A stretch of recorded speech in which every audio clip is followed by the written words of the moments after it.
Hello and welcome to our YouTube channel. I'm Christy and this is Emily, and we are sisters from Scotland that have converted this van into our dream home. In today's video we're going to discuss exactly how much it costs us to convert our van. This includes everything from the price of the van to insulating it and even the price of the finishing touches. We want to be fully transparent so that if you're going to convert a van of your own, you aren't in for any nasty surprises. Or if you're nosy like us, you might just want to know how much we spent. Prior to filming this video, we have never totaled up how much the van cost to convert. However, we do have a rough estimate on how much we think we might have spent. Currently we think the total is £15,000, £8,000 of that went on the van's initial price and £7,000 for the conversion. So I'm excited and a little apprehensive to see how wrong we are. We're going to break the cost down into 8 sections: plumbing, electrics, structure, living room, kitchen, bathroom, bedroom, and finally the garage. Then we're going to total it all up at the end. As mentioned, our van did cost us £8,000, so we'll add that onto the total figure to find out what our total spend is. Alright, let's get into the video. Today we're going to start with plumbing. We have a fairly extensive plumbing system as we knew we wanted to be able to live in a lap of luxury off-grid. This meant the installation of a hot shower was essential. Firstly, we have a freshwater tank. We opted for a 70-litre Fiamma freshwater tank as it is cheap, easy to install and had the perfect dimensions to fit into our van layout. This cost us £74.90. Next we opted for an underslung 50-litre greywater tank. This cost us £126.23. We opted for an internal fillet point for our freshwater tank. This is located just within the back doors of our van and cost £23.76. We have a SureFlow water pump that costs £74.99, a Fiamma accumulator costing £28.99 and a SureFlow water filter costing £14.99. We of course have our water heater. We opted for the fully electric 10-litre Propex water heater and that cost us £199.95. As well as the main components I've just discussed, there are several other items you need to make a water system functional. So we have our miscellaneous items right here. This includes 10 metres of the 12mm John Guest water pipe in red and blue, costing us £17.50. We bought a range of different plumbing fittings, including elbows and T-junctions and more. We bought 20 fittings for £30. We bought 20 12mm pipe inserts for a more sturdy, secure connection. This cost £13.68. For our water tank, we bought a 1/2-inch brass flanged back nut to prevent leaking at the outlet point. This cost us £3.91. We used a pack of assorted Jubilee clips, which cost £10.99. We bought 2 metres of 38mm flexible food grade pipe, which cost us £30, and this was just to connect the fillet point to the water tank. Finally, we have 2 John Guest 12mm shut-off valves costing us £19.90. So that brings us to the grand total of £669.79. Next up, we're going to discuss the electrics. As we stated in our van tour video, we've opted for a fully electric setup to avoid using gas, as not only can it be a little bit awkward finding places to fill up, we just don't really feel comfortable having gas in the van. Therefore, our electric setup is quite extensive. Let's get into the cost breakdown. Firstly, we have our batteries. These were the most expensive part of our van conversion. We bought 2 150 amp hour lithium batteries from KS Energy. We chose these ones as they don't require an ugly monitor to be mounted on your walls. They're linked to an app via Bluetooth, meaning we can check their charge from an app on our phone. They cost a total of £1,600 for the pair of them. We primarily charge these batteries through solar power, so we've got 2 185 watt monocrystalline solar panels, and these are mounted on our roof. This costs a total of £516. We have a Victron solar charger. We chose a 100 amp 30 volt option and this costs £196.50. We can also charge our batteries from our own van battery using a Victron DC to DC charger. We chose a non-isolated model and this costs £197. Our final way of charging our van is through plugging it into shore power. For this we have a Victron shore power battery charger and this costs £139.99. Next we've got a DC isolator switch which completely turns off our electrical setup and this cost £34.50. We also have a 3000 watt sine wave inverter which converts our 12 volt supply into 230 volts. It can be switched on and off remotely and cost us £234. Next we have an Umschalt station, which is essentially an automatic priority switch, meaning that when we plug into shore power it automatically switches over to using the shore power. This cost £59.35. We've got several circuit breakers in our electrical setup. This costs a total of £60. We've got a 12-volt fuse box, which costs £12.99, and a garage unit, which is essentially a fuse box for our 230-volt appliances, and this costs £30.95. And finally, we have 2 bus bars, which we use to connect all of our electrical appliances, and chargers to the battery, which cost £35.99. Obviously, an electrical system would be nothing without the meters and meters of cables that connects it all together. In our setup, we've got 3 main cables that we used throughout. So first up, we have a 1.5mm square cable. We use this for the bulk of our 12-volt electrical system and costs approximately £25.90. Moving on to the more heavy-duty stuff, we use 6mm square cable. This is used for our more power-intense appliances, such as a fridge and a fan. This costs £21.94. And finally, we use the extremely chunky 50mm squared cable for connecting the batteries. This cost us a total of £60.68. We did use some other thicker cable in our 230-volt circuit, however, we couldn't really be sure on what gauge they were, and therefore we've not really included them. And finally, for our electrical segment, we have a few miscellaneous items to include. Firstly, we have our heat shrink tubing costing £8.99, electrical tape costing £4.44. We also use electrical crimp connectors throughout our van, our 12-volt circuit mainly, which cost £7.99.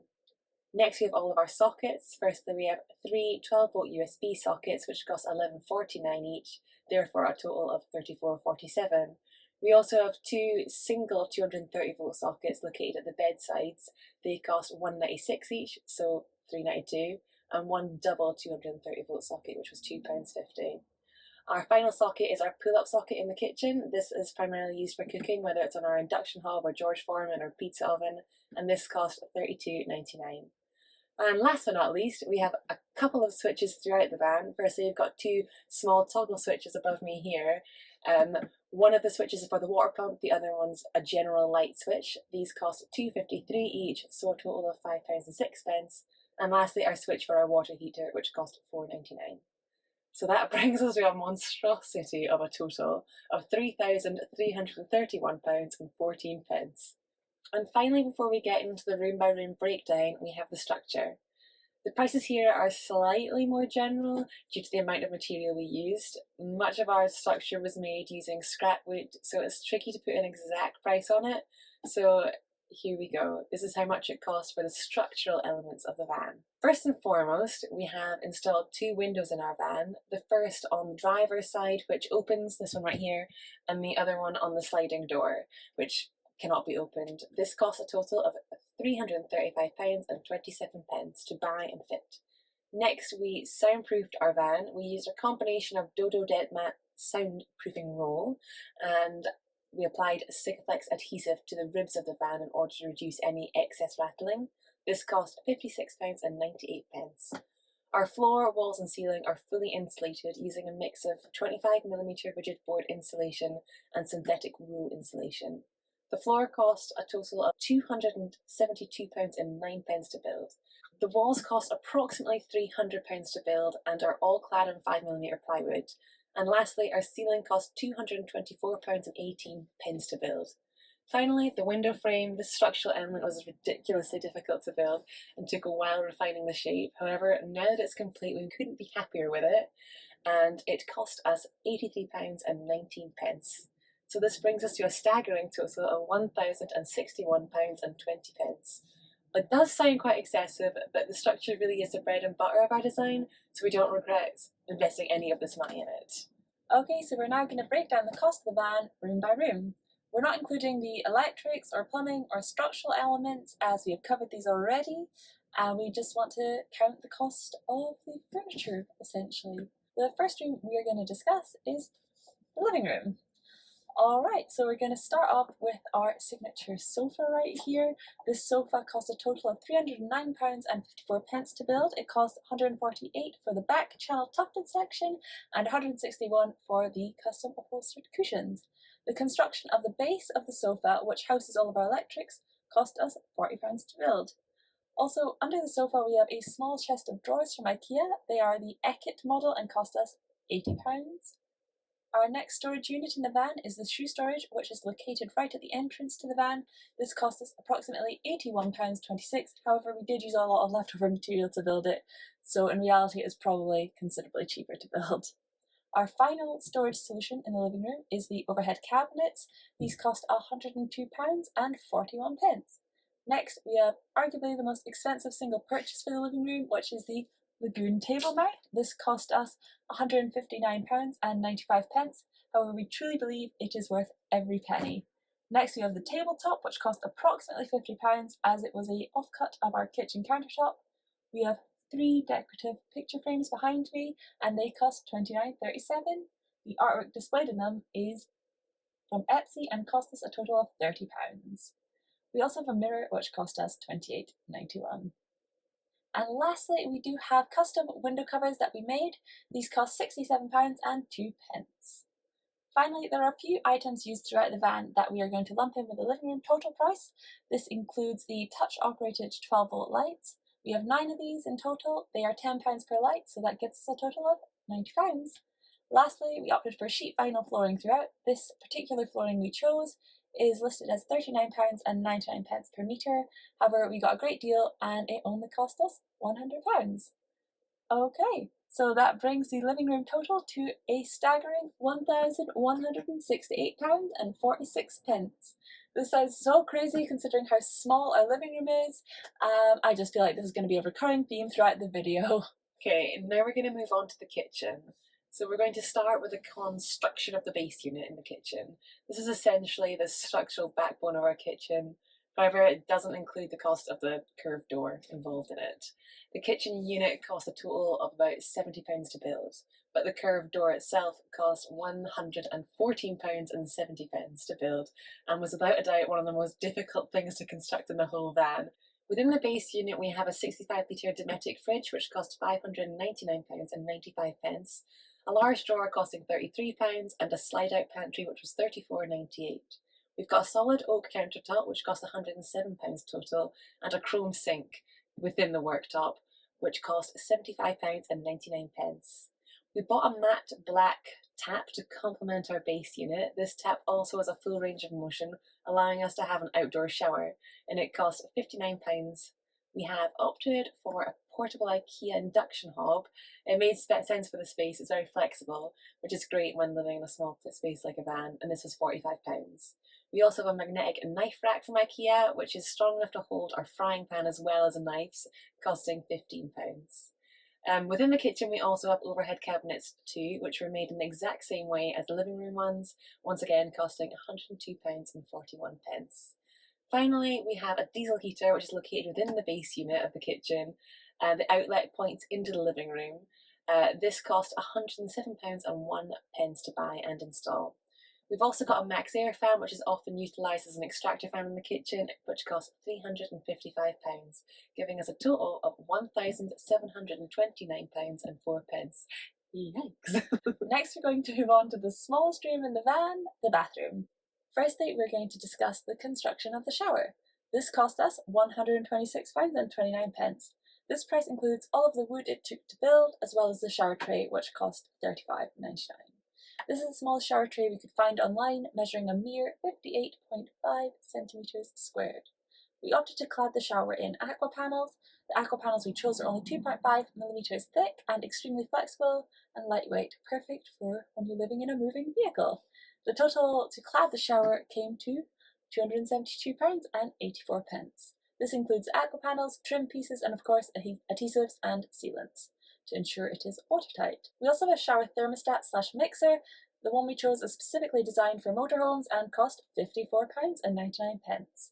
Next, we opted for a shower head that has a start and stop button in order to conserve water, and this cost £20.99. The final thing housed within our shower is our porta potty. This porta potty is a family heirloom which has been passed down from our granny to our parents and now to us. This piece of kit was free. Out with the shower we have a vertical storage unit. This is predominantly used to store toiletries, towels and many more bathroom related products. This tower cost £163.69 to build. Of that price, £69.96 was on the pull-out pantry mechanism.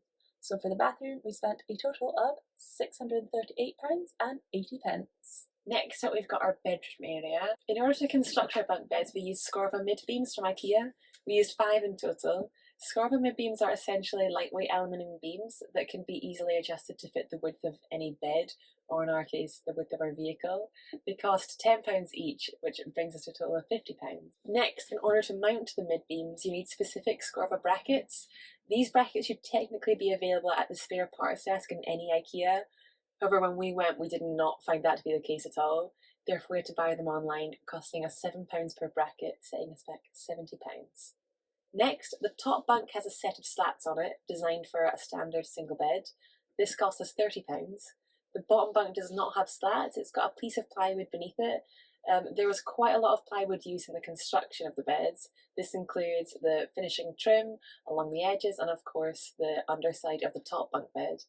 The total cost for the plywood used in the bunk beds came to approximately £100. Finally, the bedroom wouldn't be complete without mattresses and bedding. Both beds have a memory foam mattress. The top bunk has a single mattress which cost £156.99, and the bottom bunk has a small double mattress that cost £167.99. We got our duvets and pillows from IKEA and our bedding from Dunelm Mill, which cost a total of approximately £100.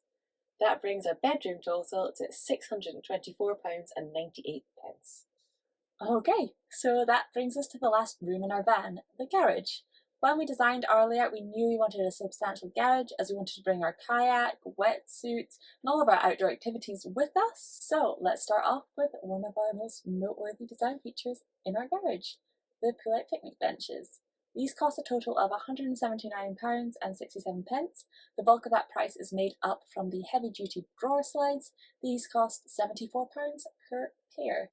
Next, the picnic table. It is constructed in a similar fashion to the benches, with the exception of it being suspended from the bottom bunk's bed frame. It cost £70 to construct. We tried our best to blend the picnic benches into their surroundings by constructing a false floor. This false floor not only protects the benches, but also houses 2 drawers which contain smaller garage items. The cost of the false floor is £76.95. Next, we've mounted our scooters onto the bed frames. This cost us £15 to construct. We have curtains that cover the back doors and protect the beds from a potential draft. This cost us a total of £50 for the curtains and extendable curtain rail. Finally, we covered and insulated our back doors. This was initially purely for aesthetic reasons. However, we found adding some rugged carpeting in certain areas really helped to protect the doors from potential scratches. This came to a total of £209.50. So that brings us to a total of £601.12 for the garage, which once again seems extortionately high. Since owning our van, we have had a few mechanical issues, most of which are due to the incompetence of our local Hall Foods mechanics, but that's a story for another day. So, nonetheless, that has cost us £5,000. This includes a new engine, a new thermostat, and a pump. So for being 100% transparent, and we are, this brings us to a total of £23,433.26.